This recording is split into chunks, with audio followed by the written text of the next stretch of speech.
Ever wondered what happens behind the scenes when you hit that run button on your Java program?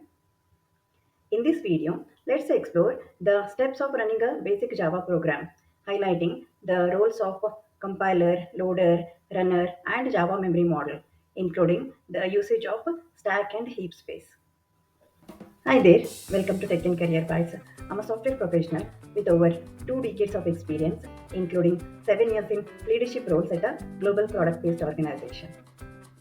When we hit that run button on our Java program, the program execution process involves a series of complex steps. It includes the steps from compiling and loading the program into memory to managing the data in data structures like the stack and heap.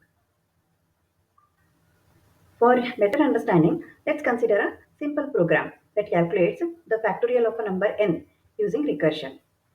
As you know, the Fibonacci sequence is defined by the recurrence relation f of n equal to f of n minus 1 plus f of n minus 2 with base cases f of 0 equal to 0 and f of 1 equal to 1. Let's go through the various steps of compilation, loading, and running of this program and also understand the memory management aspect of this program. The program execution process begins with the compiler. The compiler translates our human-readable Java code into bytecode, which the JVM can understand. This bytecode is a platform-independent representation of our code. When we issue java factorial.java command, the Java compiler translates the factorial.java source code into bytecode. During compilation, the compiler checks for syntax errors and verifies the type safety of the code, ensuring that the data types are used correctly and consistently throughout the code. Any mistakes or inconsistencies are flagged, allowing the programmer to modify the code. With the stage set by the compiler, it's time for the loader, a vital component of Java virtual machine, to take charge. When launching a program, the loader fetches the bytecode from the class path, including the factorial class, and loads that into memory. In a simple Java program like the factorial example, the utility classes from the Java standard library may be loaded into the memory along with the factorial class. Some of the utility classes from the Java lang package that may be loaded initially include object class, string class, system class, math class, and class loader class. These utility classes are essential for the basic functioning of a Java program and are loaded into memory automatically by the JVM through the loader along with the factorial class. They provide foundational functionality that is commonly used in Java applications. As the program execution progresses, the JVM coordinates the execution, taking on the runner role. The main method acts as the entry point, signaling the start of the action. Memory management, exception handling, and method invocations occur seamlessly during the execution. Apart from the code itself in the memory, objects and their instance variables are allocated on the heap space in memory. Method invocations and local variables find their place on the stack.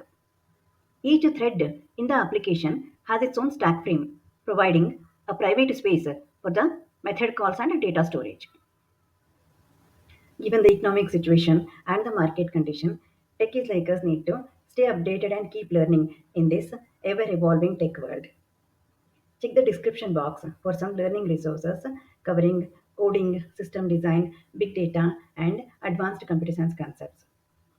These resources will help you stay updated and job interview ready. In our sample factorial program, when the main method is invoked, a new stack frame appears on the stack. This stack frame holds the local variables, n and result in our case. After the main method, the factorial method is called, triggering a series of recursive calls and the creation of successive stack frames. With each recursive invocation, the stack swells with new frames. Each stack frame encapsulates the method's parameters and local variables. As method calls return, stack frames smoothly retreat, passing the control back to their predecessors.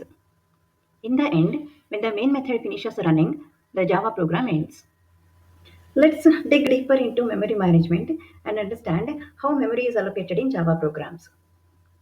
The Java memory model governs the storage and retrieval of data during the program execution. In the memory, there exists a designated area for storing the machine representation of the factorial program code. Memory in Java is divided into two main areas, the heap and the stack.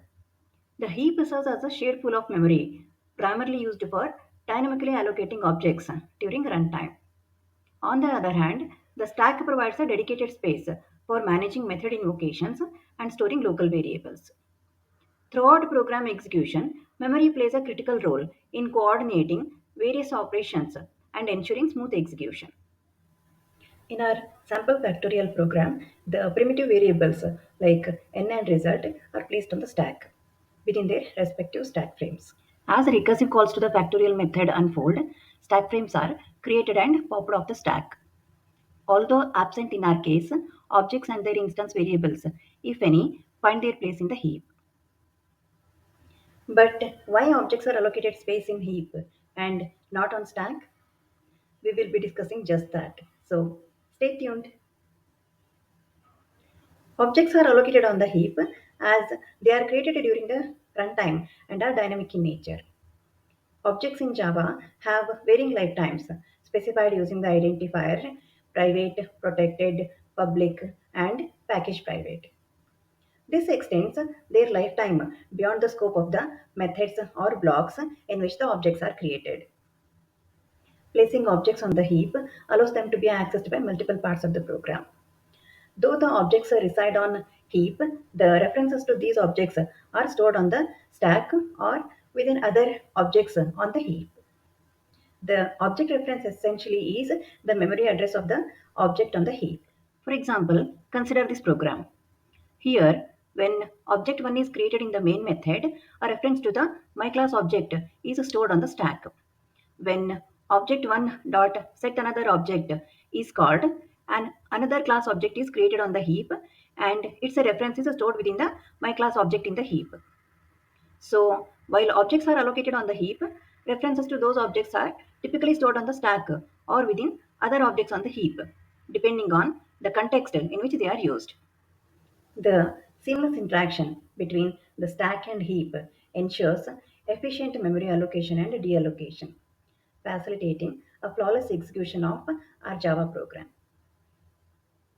In this video, we have explored the key components of a Java program execution, the compiler, loader, runner, and the Java memory model. These components work together to ensure smooth functioning of any Java program. Understanding these elements is essential for anyone working on Java programming. If you found this video helpful, give us a thumbs up and subscribe to our channel for more such interesting tech topics.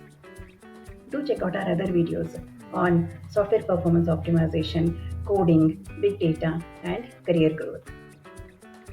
My name is Rupa, and I thank you so much for watching this video. See you next time.